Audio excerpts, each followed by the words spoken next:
Hello, good morning. Welcome to Boracay. Sa araw na to ay pakita natin sa inyo ang mga ghost building na walang compliance sa Boracay Island.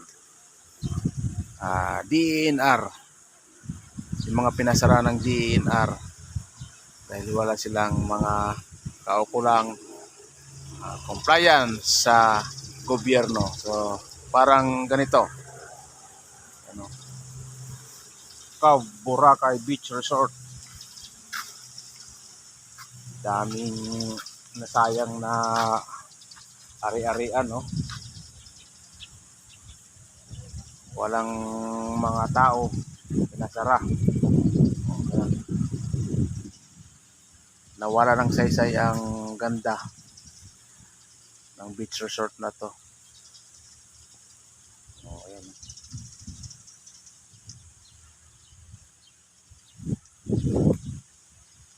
So ito yung unang eksena ang ipapakita natin sa inyo.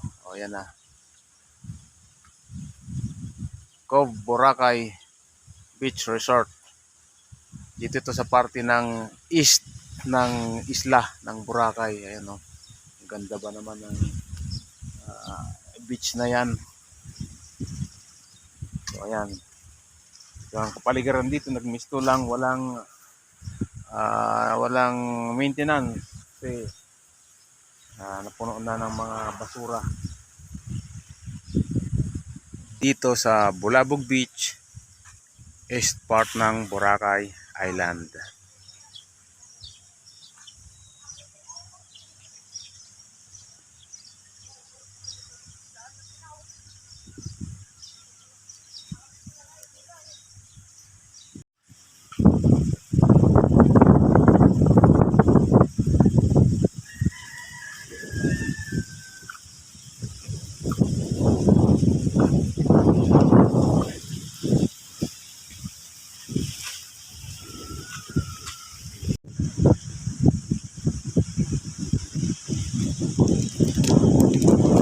Ayun, silipin muna natin ang mga sports enthusiast na kite surfing.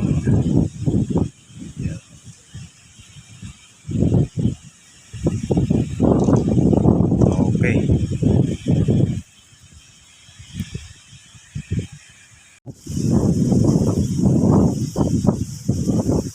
So ayun, tuloy-tuloy lang tayo. Okay.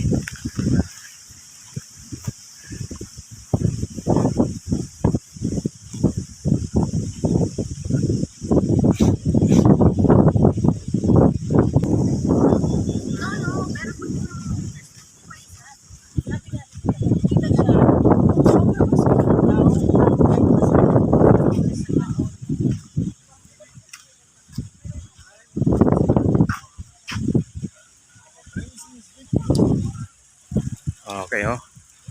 Foreigner, father and daughter. Ayan.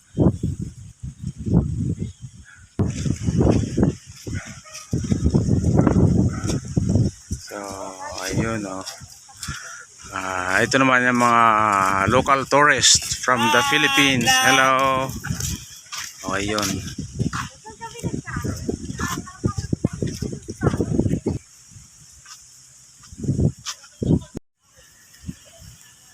Okay, so ayan muna guys ang ating episode ngayon, and have subscribed. Thank you and good day to all of you. Waray TV.